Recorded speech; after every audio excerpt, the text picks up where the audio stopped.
105.9 RCA, gracias a mi queridísima Marilu Benavides.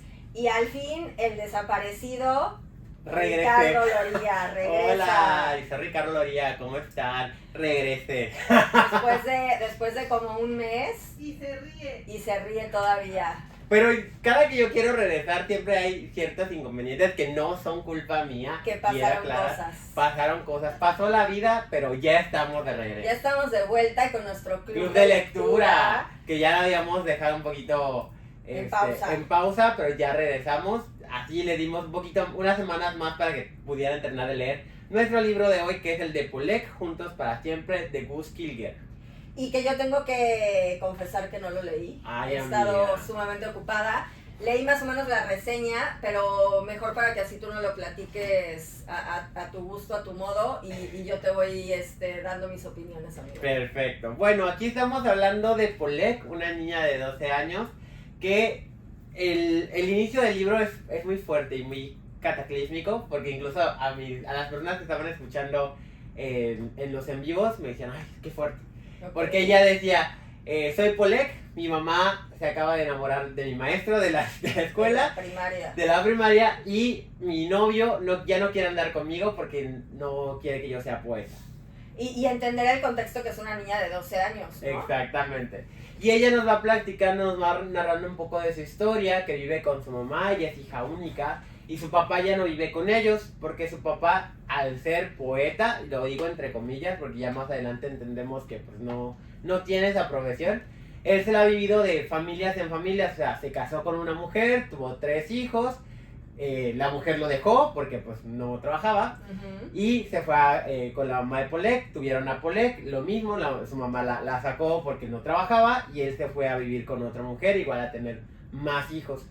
Entonces, uno, es comprender la evolución que tiene Polek al entender cómo es perder esa idealización del padre, que es algo que todos los niños tienen y que se tiene que ir trabajando, y que lo hemos mencionado en algunos episodios anteriores. Pues todos los niños idealizan a sus papás, aunque, por ejemplo, el papá que ya no vive con ellos o los abandonó, pero que tiene cierto contacto con los hijos y los hijos lo siguen adorando, y la mamá enojada porque ¿por qué? Si nos abandonó, si es un tal para cual. Y siempre les digo a mis pacientes, mamá, déjenlos. Claro. Los niños se van a dar cuenta en algún momento de cómo es en realidad la persona. Entonces, porque si yo le voy diciendo, es que tu papá es esto, va a generar un rencor hacia mí, porque ellos todavía tienen la idealización del personaje, pero ellos mismos se van a dar cuenta de cómo es su papá en realidad, y entonces ellos mismos se van a desprender, y tú dejas de ser la villana de la historia. Y es lo que le pasó a Polek. Polek odiaba a su mamá de cierta manera, no solo por lo del maestro, sino porque sentía que su mamá había dejado a su papá ir. Y qué importante esto que acabas de decir, que estas heridas de la infancia, sobre todo el del abandono del padre, sobre todo a las mujeres, cómo nos marca de una manera trascendental, que si no atendemos o que si no hacemos conciencia de esta herida, esto te puede repercutir a seguir con este patrón, ¿no?, de insuficiencia, de decir, si mi papá no me quiso y si mi papá se fue, que vaya, no es el caso, pero tú como niña, cuando no tienes como esta madurez o esta percepción de la realidad, pues tú te autoadjudicas a lo mejor ciertas situaciones, y que sí es de analizar que si tú has vivido como esta situación del abandono del padre, que sí la trates y que sí la sanes, sobre todo para ti, para que no repercutas en tus relaciones posteriores, y obviamente, evidentemente, cuando tú seas mamá, que no caigas como en estos mismos patrones de conducta. Exactamente, y al final de cuentas, cuando tenemos estas huellas de abandono no trabajadas, eso comienza a generar en nuestras relaciones con nuestras parejas una codependencia muy, muy fuerte. Y este miedo de que me van a abandonar otra vez. Entonces hago todo lo que sea, me humillo, me dejo, permito que me lastime. O buscas como este mismo de patrón de hombres de que no están contigo y de que se van, y esta intermitencia pues te va creando, como dices, esta codependencia, esta ansiedad, esta depresión de decir, ¿por qué yo no valgo la pena? ¿Por qué yo no puedo ser suficiente para alguien? Porque nunca lo fui desde niña, ¿no? Nunca fue suficiente para retener a un padre. Entonces, si no fui suficiente para retener a mi papá, ¿cómo voy a retener a un hombre, no? Entonces también nos desvaloramos. Y no solamente entre las mujeres, también los hombres padecen este tipo de situaciones. Incluso también la huella del abandono del mismo padre. Exacto. También dice, ¿cómo no puedes? O sea, yo, el hijo de ellos dos, no pude llenar ese vacío o no pude ser ese pegamento que los mantuvo unidos y felices. Entonces, muchas veces también aparece esta idea errónea y repetitiva de que yo fui el problema. Si yo no hubiera estado, lo más probable es que ellos hubieran seguido juntos. Y entonces seguimos arrastrando estos pensamientos destructivos y que si no son trabajados, pues en la adultez también tienen muchas consecuencias. Claro, y sobre todo en esta etapa de primaria, secundaria, que es como preadolescencia, adolescencia, que es complicadísima, y más cuando empiezan a ver como estos vacíos en tu vida, que de pronto a lo mejor la mamá está distraída en otras cosas, tu papá ya no está, y tú como adolescente pues te empiezas a crear como una historia que no es la acorde a la realidad, ¿no? Y ahí es donde empiezan a surgir como estas patologías en pequeña escala, pero que si no las vas atendiendo, pues obviamente van increciendo. Así es. Y va teniendo pues mucha repercusión en tus relaciones, no solamente en tus relaciones sentimentales, incluso con las personas que te rodean, con tus compañeros de trabajo, con tus amigos, con tus compañeros de escuela, en todo, te vas fragmentando y vas volviéndote una persona que dependes de los demás o que haces lo necesario para que los demás estén contigo. Sí, te validen también. Exactamente. Qué importante es eso. Entonces, como en algún momento me pasó y una vez lo dije en mi terapia y también me lo rebotaron mucho, es que yo sé que la gente no me quiere, pero me va a necesitar y por eso va a estar conmigo, porque me necesita. Entonces yo hacía todo lo necesario de que, te paso la tarea, te lo explico, yo lo hago, no te preocupes. Pero, por ejemplo, esta creencia de a mí no me van a querer, tú te la inventaste, o sea, sí. No era real, porque como por qué la gente no te va a querer, ¿no? Exactamente. Entonces, ahí es donde digo que peligroso es de que tú te creas una historia o te creas como un pensamiento que no es real. Así es, entonces así como que pues yo, en ese momento que mi autoestima estaba por los suelos, decía, pues yo no soy una persona atractiva, no soy una persona interesante, pues sí, soy inteligente, o sea, saco buenas calificaciones, pero eso, ¿a quién le importa? A nadie le interesa cuánto está en tu boleta. Entonces veo a los demás, que los que hacen ejercicio, los populares, los que, no sé, se van a las fiestas constantemente, tienen un montón de reportes en la secundaria que todo el mundo lo ama, y yo soy un cero a la izquierda, pero al final de cuentas, si yo quiero tener a alguien a mi lado o gente a mi lado para considerarlo mis amigos, yo los voy a arrastrar. Entonces voy a hacer que ellos dependan siempre de mí para tenerlos, pues de cierta manera, controlados. Y entonces también era mi manera de controlar a la gente. Yo puedo, yo lo hago, entonces, y ya cuando te quieras salir del huacal, entonces te quito el hilo y entonces vas a ver que tu vida no va a ser tan fácil como antes, entonces vas a regresar. Qué fuerte esta confesión de Ricardo Loría. Sí, pero ya luego lo entendí porque al final de cuentas pues me hacía mucho daño, porque claro. me sobrecargaba de trabajo para que las demás personas estuvieran bien. Y es evidente que cuando algo no puedes hacer porque ya no te dio tiempo, te cansaste, lo que sea, te lo van a recriminar 20,000 veces más que cuando los ayudas.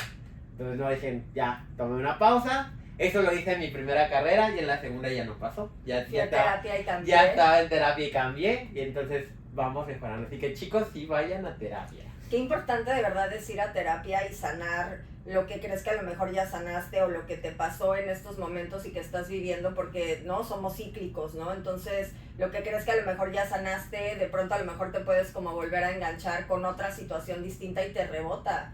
Y esta parte, qué importante que tú pudiste hacer como este insight de decir, yo me creé como este pensamiento de que la gente no me iba a querer y que dije, yo voy a ser el más inteligente para que todos siempre recurran a mí, ¿no? Así fue. Y bueno, el Polec también tiene otros usos y también otras enseñanzas. Pues tenemos a su amiga Caro, que su amiga Caro tiene una familia muy particular, porque su papá, bueno, el esposo de su mamá no es su papá. Okay. Y su papá pues tiene otro esposo. Porque por lo que se da a entender, por lo que Caro comenta, es que su papá no quería tener hijos. Bueno, el esposo de su mamá no quería tener hijos. Entonces, pero su mamá sí. Y se buscó a un amigo gay, para que le diera su esperma y pudiera nacer ella. Entonces, ella tiene en teoría dos papás, el esposo de su mamá y su papá verdadero. Okay. Y entonces tienen una relación, pues una conexión bastante sana dentro de ese circuito, y es algo que por ejemplo que a Polec le cuesta mucho trabajo asimilar Y envidia, aunque no lo dice tan textualmente, envidia esa relación porque dice, ella tiene dos papás que la quieren de cierta manera y yo tengo uno que ni siquiera me puede visitar, que no está. Y ahora la nueva pareja de mi mamá, que es el profesor, que a mí no me cae bien porque pues es mi maestro. Entonces tiene este conflicto de la edad y por lo tanto se refugia mucho con sus abuelitos, los papás de su papá. Y que también entra un conflicto con ellos porque dice, pues si es su hijo, ¿por qué no lo ayudan? En algún momento del libro su papá desaparece. Dice que... ¿El abuelo? No, el papá. El papá de Polex se va. Y no lo encuentran y no lo encuentran hasta que alguien le dijo que estaba en la cárcel. Lo metieron a la cárcel por vender estupefacientes. Entonces ella es cuando empezó a tener estos insights de que lo que dice mi papá no es así. Porque ella lo tiene muy consciente. Mi papá es poeta. Aunque no escribe ninguno de sus poemas en papel, él es poeta. Y entonces viéndolo ahí, le da este insight y le dice, él no lo es. Él no es lo que me dijo que era. Él no es lo que yo pensé que era. Y que mucho tiempo fue como un mecanismo de defensa, como de supervivencia, decir, me creo como este personaje que es dramaturgo, escritor, poeta, que a lo mejor es como un gusto personal, pero al final del día lo proyecto en alguien que yo amo para como yo salvaguardarme, ¿no? Exactamente. Y entonces comienza a tener esta transición, esta evolución adolescente y lo que la rescata mucho es una vaca. Cuando ella era pequeña, sus abuelitos le regalaron una vaca. Y esta vaca pues ya creció, tenía 3 años y estaba esperando a su becerrito. Y entonces Polek vio que nacía el becerrito y ahora así como que mi vaca ya es mamá. Y entonces lo vamos a cuidar y proteger. Entonces esta conexión con este animalito hizo que ella no entrara en una depresión profunda por todos los cambios que estaban sucediendo.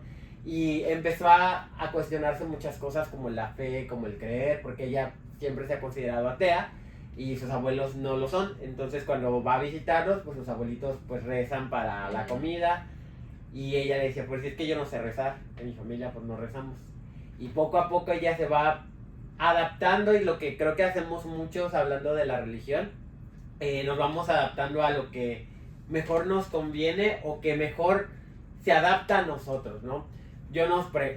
Personalmente, yo no soy una persona que se la vive en la iglesia, claro que tengo, o sea, soy católico, tengo mis ciertas creencias, pero yo veo la doctrina católica a mi manera y a mi percepción, que es, pues no le hago daño a nadie, si tengo una conexión con Dios para hablar con él en las noches o en el momento en el que donde yo esté, porque él está en todos lados, pero no estoy ahí pegada a la iglesia, ni tampoco te sé decir todos los versículos de la Biblia, porque no es mi trip ir de este lado. Entonces ver cómo ella también dice, sí, necesito algo en que creer, y ella empieza a tener esta espiritualidad que no tiene, y que creo que en la actualidad muchos adolescentes pues no tienen y les hace falta bastante.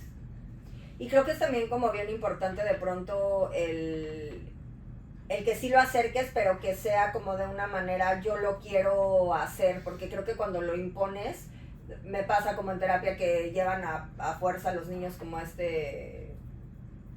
no sé, al catecismo, y ni siquiera quieren como ir, ¿no? Entonces de pronto van como en contra, no van contentos, y lejos de que tengan como este acercamiento, que es lo que se busca, pues van como de malas o van porque imposición, ¿no? Entonces creo que también el libre albedrío, como bien también lo dice, como que el ir acercando y que digan, oye, pues sí quiero saber más o sí quiero aprender, o también incluso de aprender de otras doctrinas, no necesariamente a lo mejor de la religión que sea la familia, ¿no? También. Así es.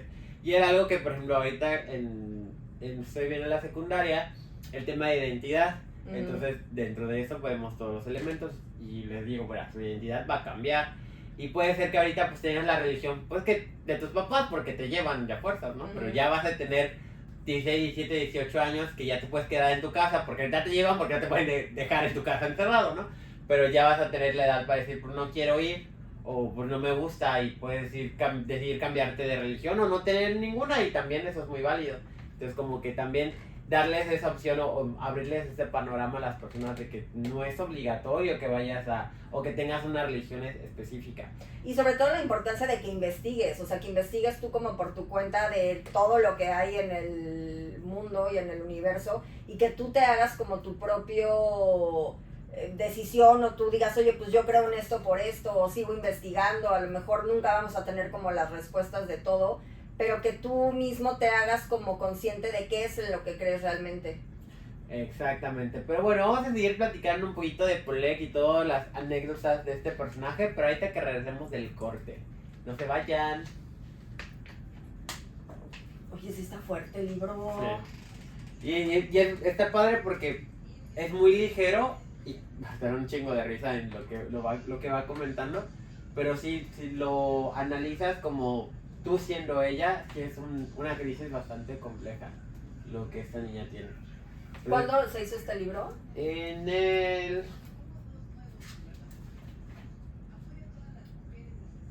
99. Y pues Bella tiene bastantes años y ya estaba hablando como de todo lo que hay ahorita. Exactamente. Sí, pero... Ajá. Y de hecho te digo, no lo sabía. Me lo regaló un ex liguillo que tenía. El que te digo que me regaló un montón de libros. Ajá. Y investigando, este es el segundo libro del de autor. 4 de la saga. Ah. Es una saga.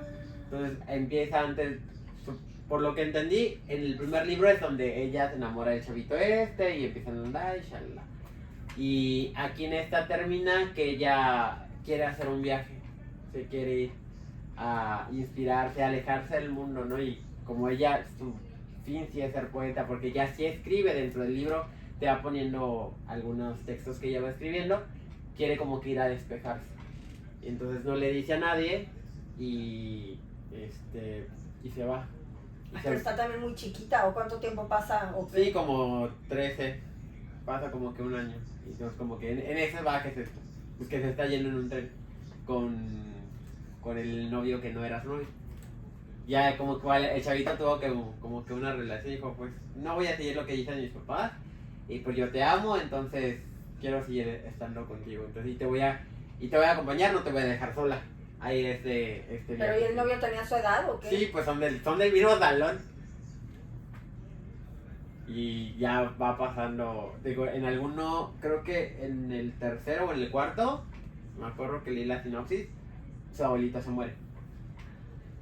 Otra pérdida más pérdida. de la figura masculina. Entonces, igual los voy a intentar conseguir para hacer igual las relecturas de los libros. Y ya sin... ¿Ya no nos renuevan el contrato? Pues ya lo vemos en el podcast. Oye, ¿Yael cómo está? Bien. En friega. Igual tuvo su festival del Día de las Madres. ¿Pasa ya secundaria? Sí.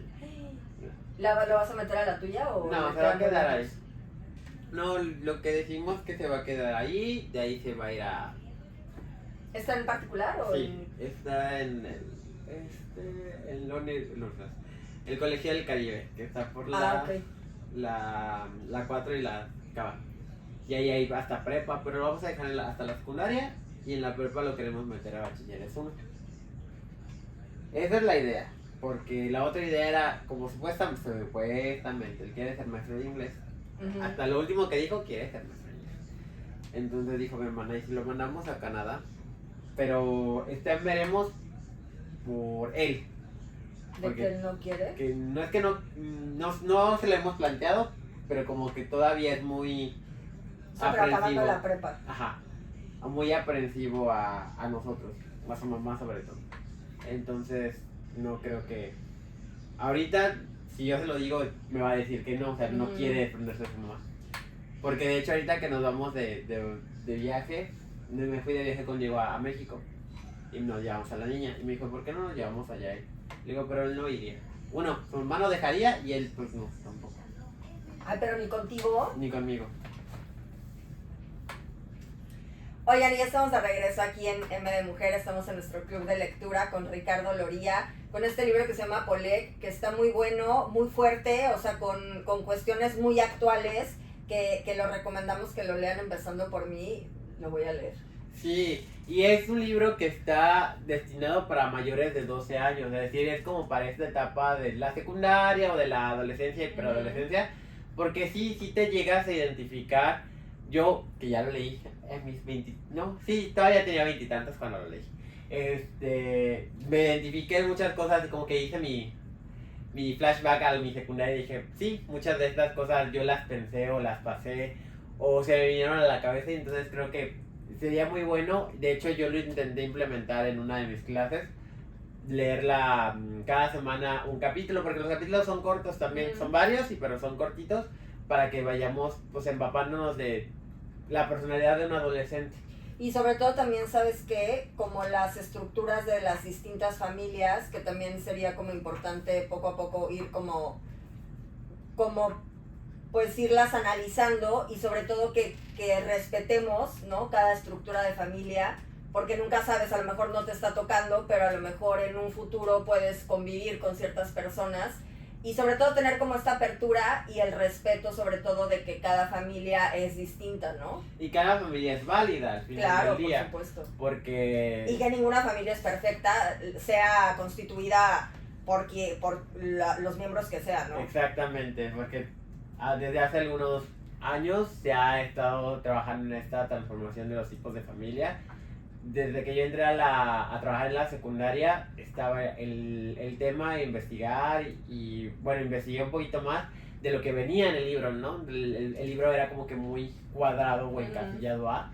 Y yo así de, no, niños, o sea, aparte de la familia tradicional, hay un montón de familias, porque las familias que se manejaban en ese entonces en el libro de texto era la familia nuclear, mamá, papá, hijos, la familia extendida cuando pues vivía tu abuelita, tus tíos viviendo contigo, y pues los de la mamá soltera, y eran las únicas familias que había. Y yo, no, pues hay muchísimos tipos de familia. Sí, claro. Y le decía incluso, por ejemplo, si yo me voy a vivir a otro estado porque voy a ir a estudiar y me quedo en una casa donde lo comparto con otros estudiantes que también van en la misma, se vuelven tu familia. Y bueno, para empezar, que tú mismo puedes ser tu propia familia, ¿no? Si vives solito o con tus mascotas, a lo mejor pues se vuelven también tu familia. Ajá, tus plantas, tú como persona unitaria que esté en un espacio íntimo, también eres una familia. Entonces, y también es válido, tienes los mismos derechos que los demás. Exacto. Entonces, trabajar como que en esta estructura.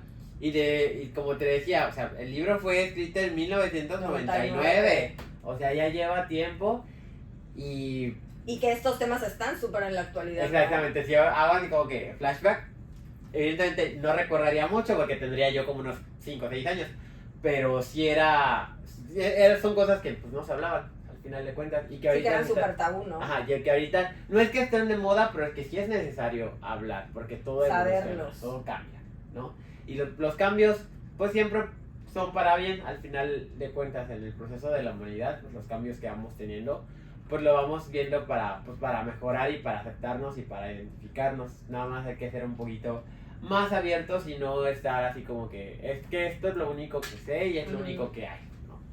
Sí, claro, y en esta evolución, o sea, si nosotros personalmente estamos evolucionando, pues evidente el mundo está evolucionando también. Y puede ser a lo mejor parte o no, pero con este mismo respeto y con esta misma apertura, cada quien puede vivir de la mejor manera mientras no dañes a terceros y mientras todo sea consensuado, ¿no? Exactamente. Y eso me recordó un libro que leí hace como, bueno, en la pandemia, de hecho, el de El murmullo de las abejas, donde es una familia de campo, y la señora ya va a tener como sus 40 y tantos, y se hizo una pregunta, me preguntan en qué momento voy a dejar de aprender. Porque decía, ya veo a mis papás, o sea, veía a mis papás y a las personas adultas, que llega un momento en que dicen, no, pues yo ya no sé. Y ven un teléfono celular y pues no lo sé usar y nunca lo voy a saber. Entonces como que se bloquean. ¿En qué momento ella misma me voy a cerrar a dejar de aprender y dejar de innovar? Y es algo como que viendo desde esta perspectiva de nosotros, pues no, nunca dejas de aprender. Y tú te pones las limitantes. Y qué maravilla nunca dejar de aprender. Exactamente. También, ¿no? Tú te pones las limitantes de hasta aquí va a ser mi conocimiento. Y pues ya que te vuelve, pues qué aburrido, ¿no? Claro. Digo que es distinto decir, a lo mejor no soy tan hábil en ciertas cosas, pero bueno, a lo mejor le sé poquitito y no es a lo mejor mi súper fuerte aprender, pero vaya, no me quedo con que, ay, pues no sé, ¿no? Con esta parte de que, como tú dijiste, me cierro y yo no sé, ¿no? Exactamente, buscas alternativas y ahorita pues las redes sociales y las páginas de internet y los videos te ayudan para un montón de cosas. Ahorita yo no soy una persona que no soy buena cocinando, pero ya me propuse ver videos de YouTube para aprender a cocinar cosas. Ya llegó tu etapa de señora de la cocina. De señora de la cocina, claro que sí, porque sí se ocupa. ¿Y tú? ¿Cómo vas con tus etapas? Pues yo estoy tranquila, estoy contenta, estoy con mucho trabajo. Y en esta evolución, como te digo, no me estoy ahorita como aferrando, estoy como fluyendo.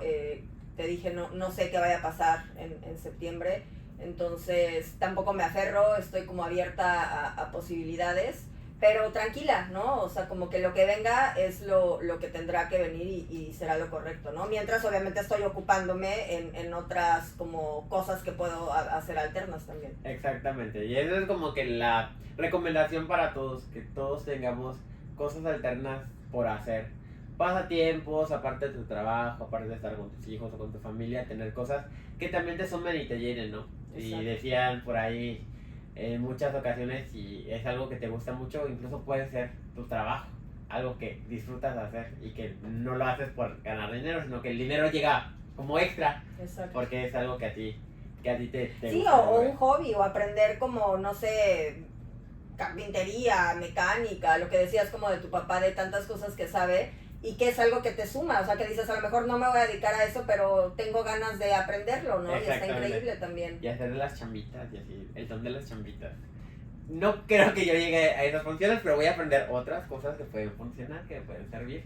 Necesito aprender, por ejemplo, a coser, me gustaría para, por ejemplo, reventar cosas, ¿sí? Son elementos que a mí me gustaría aprender, que son un poquito más manuales, no llevan tanto como que la fuerza ruda tal cual, pero que sí, también son indispensables para y es como este constante de seguir como descubriéndote, o sea, porque nunca creo que terminamos de descubrirnos, o sea, independientemente de que tengas como tu profesión, o sea, siempre, por ejemplo, a ti te encanta cantar, te encanta como este rollo del arte, ¿no? Entonces, ¿quién quita que dices, oye, pues me dedico y hago una obra, pero al final del día también me dedico a mi profesión, y eso está como padre porque sigues como con esta hambre de seguir haciendo cosas, o sea, no creo que necesariamente no centrarnos en que yo soy, esto estudié y yo nada más tengo que dedicarme a esto, ¿no? Abrir más posibilidades. Exactamente, tenemos muchas dimensiones el ser humano y es algo que nosotros tenemos que explorar y también los invitamos a todos ustedes a que exploren todos los canales de aprendizaje y todos los canales de acción que ustedes tengan, porque hasta las cosas más sencillas pueden llegar a generar ideas muchísimo más grandes. Sí, claro, y por ejemplo, ya casi para cerrar el programa, creo que recordar la parte de nuestra adolescencia nos da como muchísimas herramientas como para saber, porque muchas veces parte de la infancia mucha gente la tiene borrada, digo, también ahí sería como explorar, pero la adolescencia de pronto creo que te da muchísimas herramientas como para decir qué es lo que pasó o qué es lo que me hizo a lo mejor más tímida o me quitó mi autoestima o me hizo ser más rebelde o me hizo a lo mejor no confiar en las personas. O sea, creo que la adolescencia nos da muchísima información de lo que hoy podemos ser o de lo que hoy dejamos de ser también. Entonces creo que siempre invitamos a terapia y siempre decimos que hay que rascar, ¿no? O sea, porque rascando es donde encontramos toda la información necesaria para seguir o para ver qué es lo que nos falta. Así es. Y como dices, darnos cuenta que, pues yo cuando estaba adolescente hacía esta actividad y no sé por qué lo dejé de hacer y lo voy a retomar y lo retomas y veces, pues sí me gusta, no sé por qué lo dejé de hacer. Y eso que dices es bien importante, cómo de pronto se te olvidan las cosas que amas, o sea, como de a lo mejor la fotografía o pintar o escribir y de pronto lo dejas de hacer por X, o sea, por a lo mejor tantas situaciones que vamos viviendo, pero hay que retomar esa esencia, es bien importante. Sí, identificar quiénes somos y potencializar todas estas actividades y que piénsenlo, no lo dejen así, no se abandonen y trabajemos en esta parte. Y estamos en una etapa de cambio, entonces hay que sumarnos también al cambio y hay que dejar fluir y hay cosas que se van y hay cosas que llegan y también despedirnos y desapegarnos de la mejor manera, ¿no? Exactamente, aprender a recibir y aprender a soltar también y también aprender a aceptar cosas que se van a quedar siempre, entonces la vida es un ciclo y son cambios constantes y entonces una vez que nosotros entendemos que no somos estáticos, que somos evolutivos y transformables, vamos a poco a poco salir adelante y vamos a transitar esta vida con un poquito más de relajación y libertad. Y sobre todo ir como honrando cada etapa de nuestra vida, ¿no? O sea, nuestra infancia, la adolescencia, adultez joven, adultez media, ¿no? Y estar como bien como con cada etapa, irla como cerrando, decir, oye, pues de esto a lo mejor me fue medio mal, pero aprendí esto y voy mejorando. Y siempre cuando hacemos un análisis creo que tenemos más cosas buenas que malas. Lo que pasa es que el ser humano siempre estamos predestinados a ver lo malo, ¿no? Pero cuando realmente nos enfocamos en todas las cosas y todas las bendiciones que tenemos, se te quita toda la pesadez que puedas tener. Exactamente, entonces analícense, trabajen en lo bueno, vean lo que olvidaron, retómenlo otra vez para ver si todavía sigue con ese gusto y evolucionen. Es como que la mejor recomendación y lo que al final de cuentas Polet nos quiso transmitir, toda esa evolución y hoy estás aquí. Potencializarlo. Exactamente, hoy estás aquí y mañana no sabemos, pero potencialízalo y visualízate en grande. Exacto. Y en 15 días, ¿verdad? Va a venir una tanatóloga, que qué maravilla poder hablar acerca de esto y es un tema súper, súper importante. Entonces, sí es en 15 días, ¿verdad? Sí, en 15 días viene Miriam Vera Valdivia, que es mi cuñada, y que es tanatóloga y para un poquito darse a conocer y dar también a conocer esa parte de la tanatología. Qué importante. Y la importancia de los duelos. Y ella pretende manejar varios tipos de duelo, desde el duelo de padres a hijos, hasta el duelo que puedes tener tú cuando pierdes una mascota. También eso genera un duelo y Sí, muchos claro, ni siquiera por lo saben supuesto, tratar. Por supuesto. Entonces, ella nos Un va a explicar un divorcio, poquito. o sea, es que la realidad es de que estamos llenos de duelos, ¿no? Exactamente, todas las relaciones que se rompen de cualquier manera va a generar un duelo y entonces aprender a llevarlo, a entender las etapas y poder superarlos ya es lo que vamos a ver. Pues muchísimas gracias, Marilu Benavides, te amamos como siempre. Gracias, Marilu. Nos escuchamos el próximo sábado a las 11 de la mañana y en 15 días con la tanatóloga. Así es, así que yo soy Ricardo Loría. Yo soy Adriana Calderón, gracias, bye. Gracias, bye.